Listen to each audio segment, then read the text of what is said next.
Assalamualaikum warahmatullahi wabarakatuh. Perkenalkan, nama saya Matisha Nyago, bisa panggil Fatir. Ini dengan NIM 2590020. Kali ini saya akan menjelaskan mengenai project based learning pada mata kuliah statistika multivariat. Pada pertemuan kali ini saya akan menjelaskan mengenai analisis faktor, regresi berganda, dan analisis of covariance. Nah, yang pertama kita masuk kepada analisis faktor. Nah, untuk analisis faktor caranya sendiri itu pertama kita input data dari Excel, yaitu dengan cara control find pada SPSS ini.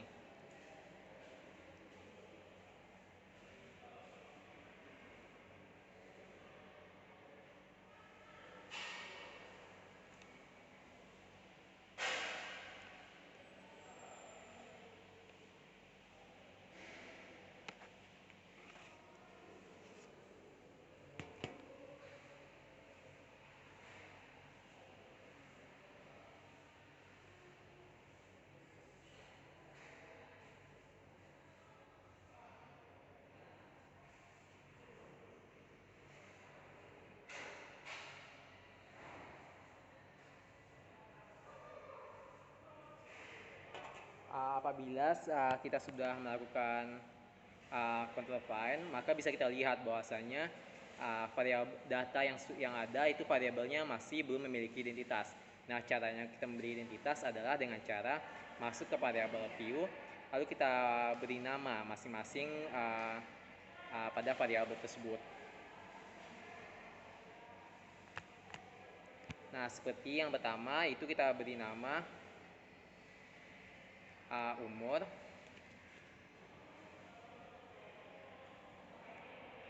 Lalu yang kedua adalah gender. Ketiga ada education. Yang kelima adalah bidang. Yang keempat adalah bidang. Yang kelima adalah lama. Yang keenam adalah golongan. Selanjutnya HP. Lalu PC. Lalu SAK. Lalu pelatihan.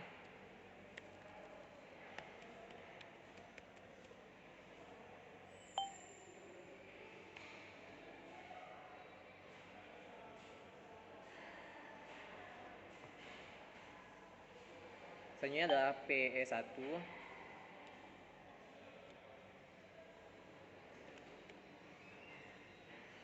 Selanjutnya adalah EE1.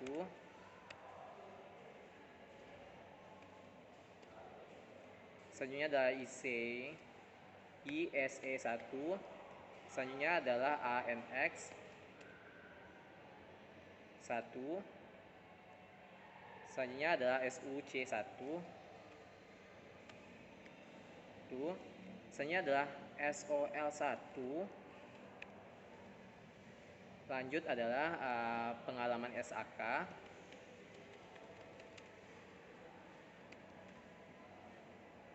Lalu pelatihan SAK.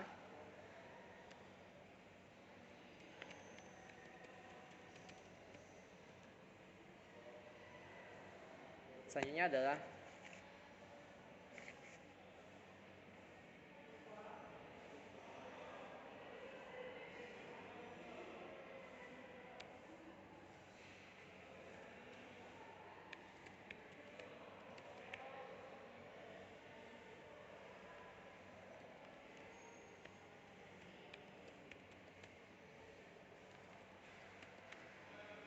setelah pelatihan SAK di rumah.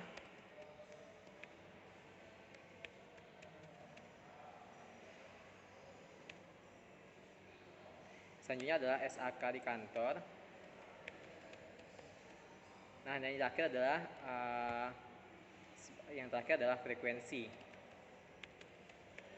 Apabila sudah kita memberikan nama pada variabel view, maka bisa kita lihat nama setiap variabel sekarang sudah ada identitasnya pada bagian atas ini. Nah, selanjutnya itu kita masuk kepada analisis faktor. Nah, cara analisis faktor di sini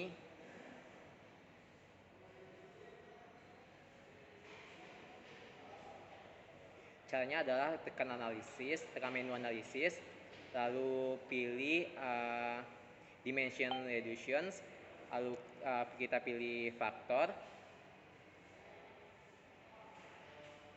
Nah, setelah seperti ini, maka kita blok semuanya bagian sini, lalu kita pindahin pada bagian variabel. Klik panah, lalu kita tekan deskriptif. Nah, lalu kita checklist QMO sama anti image, lalu klik continue. Setelah itu kita klik OK untuk melihat hasilnya.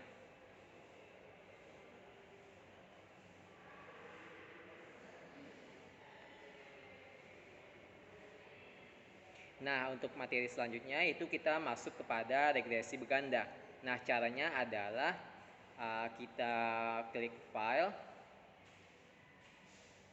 klik new, dan klik data untuk memunculkan lembaran baru. Nah, apabila lembaran barunya sudah muncul, maka kita lanjut kepada materi selanjutnya, yaitu regresi berganda. Nah, caranya sama. Kita pilih filenya dulu, kita copy filenya di Excel terlebih dahulu.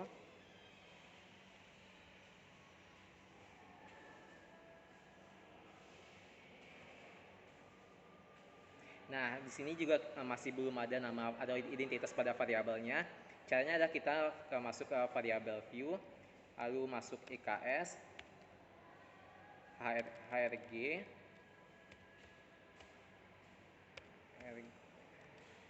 dan yang terakhir adalah kurs. Nah, setelah pemberian nama tersebut, kita masuk ke data view kembali. Nah, bisa teman-teman lihat bahwasanya pada bagian atas sini itu sudah ada identitas pada variabelnya. Nah, setelah itu kita masuk ke melakukan analisisnya. Nah, untuk analisis regresi berganda, caranya adalah tekan analisis, lalu klik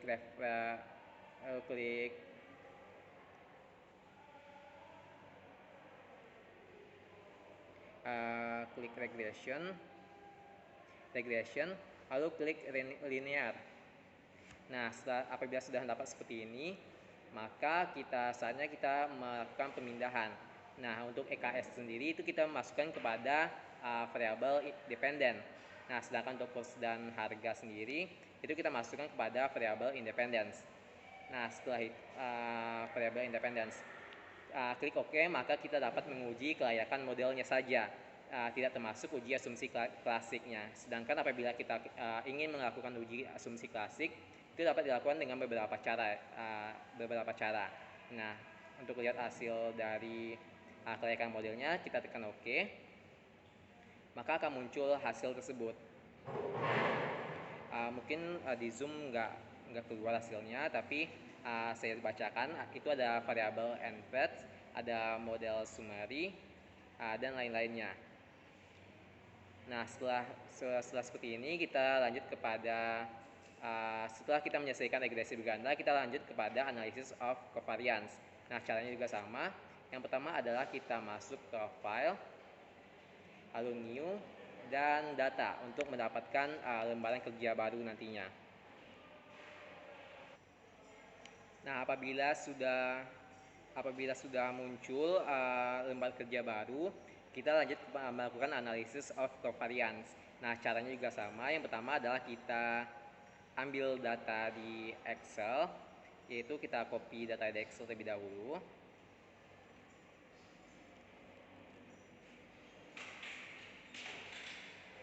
Setelah data di copy, kita lanjut kepada kita paste ke lembar kerja SPSS-nya dengan cara control find. Nah, hasilnya sudah keluar, bisa teman-teman lihat lagi bahwasanya pada bagian atas di sini variabelnya masih belum memiliki identitas. Nah, terlebih dahulu kita berikan identitasnya, yaitu di variabel view. Yang pertama itu kita beri nama nilai mahasiswa.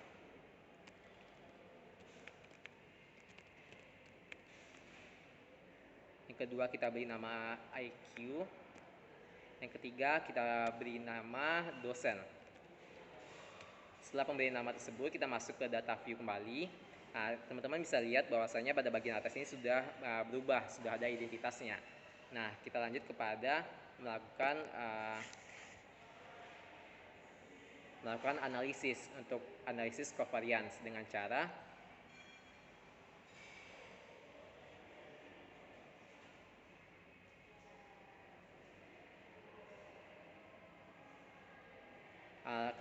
ketik menu analisis, lalu kita klik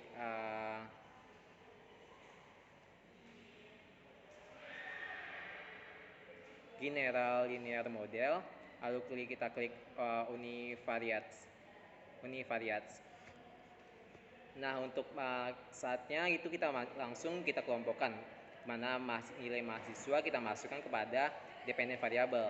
Nah, sedangkan dosen kita masukkan kepada fixed factor dan IQ kita masukkan kepada bagian covariat. Nah, setelah itu kita lanjut kepada tekan OK untuk melihat hasilnya. Maka hasilnya akan keluar test of between subject effect, between subject factor, dan lain-lainnya. Mungkin hanya sekian video untuk project based learning dari saya. Apabila ada salah mohon dimaafkan. Assalamualaikum warahmatullahi wabarakatuh.